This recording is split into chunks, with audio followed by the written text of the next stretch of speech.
Subscribe करें YouTube channel exam tricky को और बेल आइकन को प्रेस करें जिससे कि लेटेस्ट वीडियोस की नोटिफिकेशन आपको समय से मिले। नमस्कार दोस्तों, बहुत बहुत स्वागत है आप सभी का आपके अपने यूट्यूब चैनल एग्ज़ाम ट्रिकी में। दोस्तों आज हम इस वीडियो में बात करेंगे बीएड स्पेशल एजुकेशन पर, यानी कि जो भी स्टूडेंट उत्तर प्रदेश राजर्षि टंडन मुक्त विश्वविद्यालय प्रयागराज उत्तर प्रदेश से बीएड स्पेशल एजुकेशन करना चाहता है। एडमिशन सेशन दोस्तों आपका 21-22 पर मैंने आपको पहले ही वीडियो अपलोड कर दी थी कि जो आपके फॉर्म्स हैं एंट्रेंस एग्ज़ाम के वो आ चुके हैं और जो लास्ट डेट है उसको भी मैंने बता दिया था। इस वीडियो में भी मैं आपको एक बार बता दूंगा कि क्या लास्ट डेट है और कब तक आपके फॉर्म भरे जाएंगे, क्या संभावित तिथि होगी एंट्रेंस एग्ज़ाम की। तो दोस्तों संपूर्ण जानकारी के लिए वीडियो को अंत तक देखिएगा।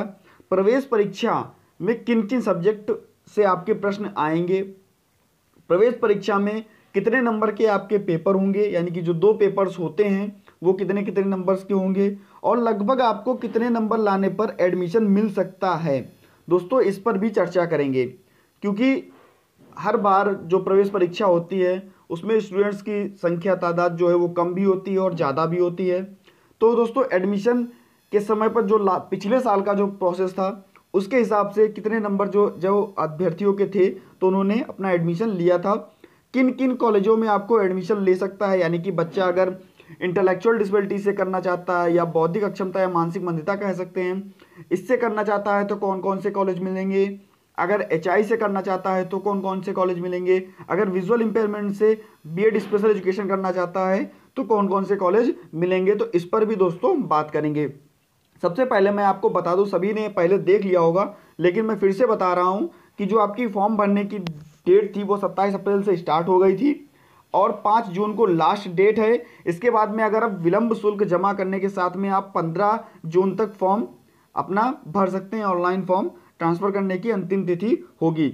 इसके बाद में प्रवेश परीक्षा है तो जो आपका प्रवेश पत्र डाउनलोड होगा वह 25 जून 2021 को डाउनलोड होगा और जब डाउनलोड होगा जब अगर कोविड की जो स्थिति है वो सामान्य रहती है तो, यानी कि जब लॉकडाउन खुल जाता है या किसी भी प्रकार की जब दिक्कतें खत्म हो जाती हैं तो ही यह डेट रहेगी। जो संभावित तिथि यहाँ पर है वो 11 जुलाई 2021 है प्रवेश परीक्षा की। दोस्तों यह भी बढ़ाई जा सकती है लेकिन घटेगी नहीं। प्रवेश परीक्षा का जो परिणाम है ये भी संभावित है तृतीय सप्ताह 2021 में जुलाई में, और जो आपका इसी प्रकार से जो परामर्श प्रारंभ होगा यानी कि जो प्रवेश होगा वह अगस्त में आपको प्रवेश दिलाया जाएगा इस दिनांक के अनुसार। जैसे कोई नई अपडेट मिलती है मैं आपको बताऊंगा। इसके बाद में हम बात करते हैं कि कौन कौन से कॉलेज आप दोस्तों ले सकते हैं और क्या आपका जो पाठ्यक्रम प्रवेश पद्धति है वो पाठ्यक्रम क्या क्या होगा, प्रवेश परीक्षा में आपके कौन कौन से सिलेबस में क्वेश्चंस आएंगे। मैंने आपको पहले भी बताया था कि जो प्रथम खंड होगा सामान्य मानसिक योग्यता, यानी कि जो मेंटल एबिलिटी के 50 क्वेश्चंस होंगे और साथ ही साथ जनरल अवेयरनेस के 50 क्वेश्चंस होंगे प्रथम खंड में। साथ ही साथ जो दूसरा खंड आपका होगा इसमें दिव्यांग बच्चों के मनोविज्ञान एवं समस्याओं को समझना 40% अधिभार और 2 शिक्षण विषयों में, यानी कि जो 2 शिक्षण विषय आप हिंदी ले सकते हैं, सामाजिक विज्ञान ले सकते हैं, गणित ले सकते हैं, अभी इस पर भी चर्चा करूंगा। तो इसमें 30% अधिभार प्रत्येक विषय में होना चाहिए। दोस्तों यहाँ पर आप देख लीजिए प्रथम खंड में आगमन व निगमन के तर्क योग्यता, यानी कि जो आपका तार्किक जो क्वेश्चंस होते हैं वो आएंगे। इसके बाद में समस्या समाधान योग्यता और शाब्दिक व आंकिक योग्यता, साथ ही साथ शिक्षित व्यक्ति से अपेक्षित सामान्य जानकारी। और किन किन विषयों में हो सकती है जो सामान्य जानकारी होगी, इतिहास में, विज्ञान में, राजनीति में, साहित्य में, संस्कृत में, शिक्षा में, समाजशास्त्र और व्यापक भूगोल, इन सभी में पर्यावरण की ज़्यादातर क्वेश्चंस दोस्तों वो पर्यावरण के देखने को मिलते हैं, इन्वायरमेंट के देखने को मिलते हैं। इससे संबंधित प्रश्न होंगे प्रथम खंड में जो आपका होगा 100 अंक का, यानी कि 100 अंक का आपका यह क्वेश्चन जो आपका प्रथम खंड होगा वह होगा।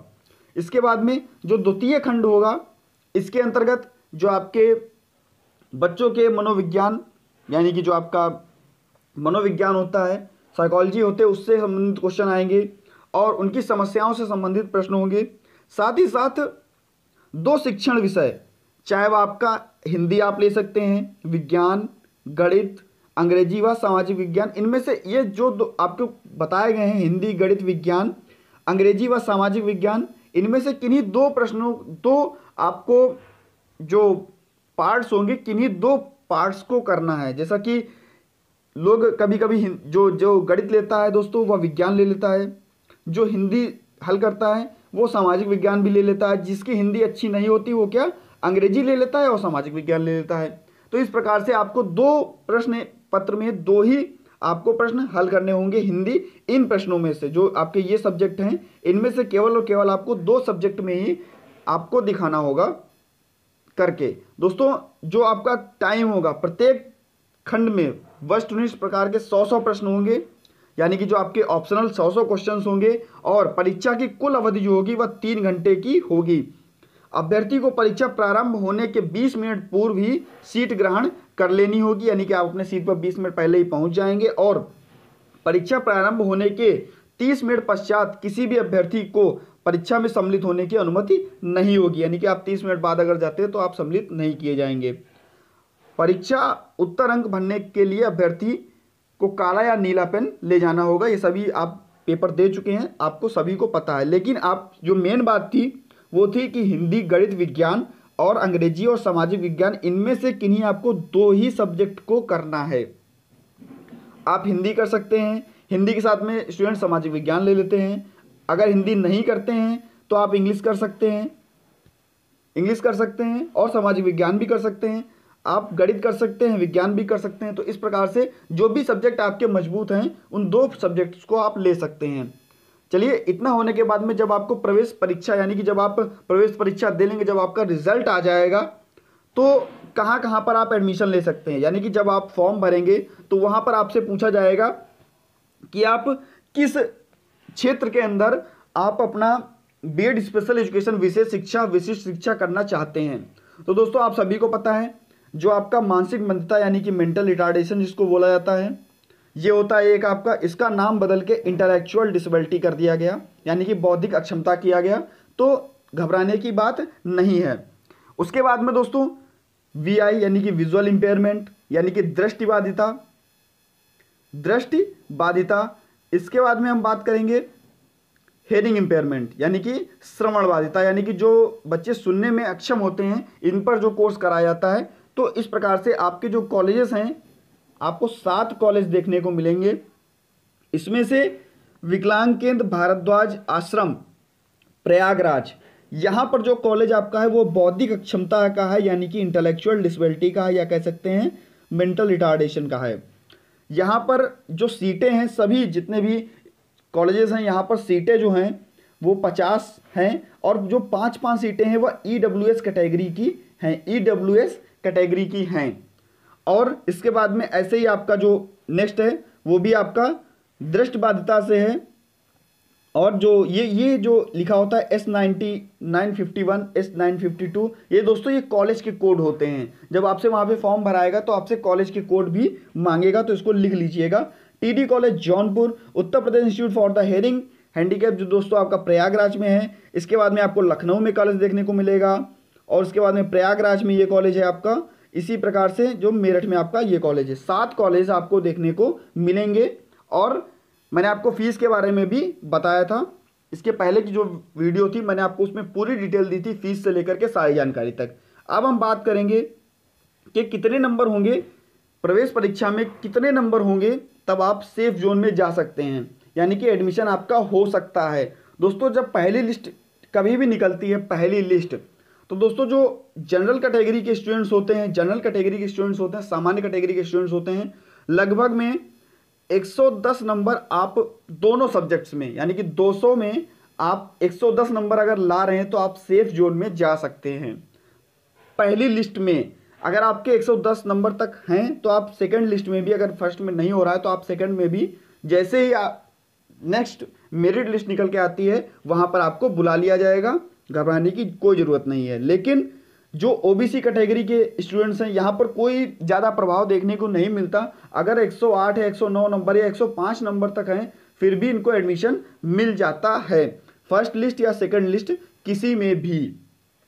नेक्स्ट हम बात करते हैं, इसी प्रकार से लिस्ट जब तक निकलती हैं, जब तक एडमिशन की जो सीट्स होती हैं जो 50 सीटें हैं वो फुल नहीं हो जाती और या तो अभ्यर्थी समाप्त नहीं हो जाते, खत्म नहीं हो जाते, तब तक जो है वो सीट की प्रोसेस चलती रहती है। 2 से लगभग 3 लिस्टें यहाँ पर आपको देखने को मिलेंगी, लगभग में 3 लिस्टें देखने को मिलेंगी। थर्ड लिस्ट हो सकता है आपको 4th लिस्ट भी देखने को मिले, यानी कि 4 मेरिट लिस्ट भी जारी की जा सकती हैं। ऐसे ही जो ओबीसी के बाद में जो SC ST कैटेगरी के आते हैं, EWS के आते हैं स्टूडेंट्स, इनके भी लगभग में 100 नंबर अगर हैं, यानी कि 100 प्लस जो है वो अपना सेफ जोन समझ सकता है दोनों पेपरों में, यानी कि 200 नंबर में से आपको 100 नंबर कम से कम लाने होंगे, तब आप अच्छे से मान लीजिए ये कि आपका एडमिशन हो जाएगा। उसके बाद में जैसा कि काफ़ी सारे स्टूडेंट्स अच्छा प्रदर्शन करते हैं या काफ़ी कभी कभी कम स्टूडेंट्स के कारण खराब प्रदर्शन भी होता है, तो वहाँ पर जो अंक हैं या घट बढ़ भी सकते हैं। तो दोस्तों मिलता हूँ नेक्स्ट वीडियो में, और अगर आपके कोई क्वेश्चंस उठ रहे हो तो आप लोग हमें कमेंट सेक्शन में बता सकते हैं। दोस्तों धन्यवाद।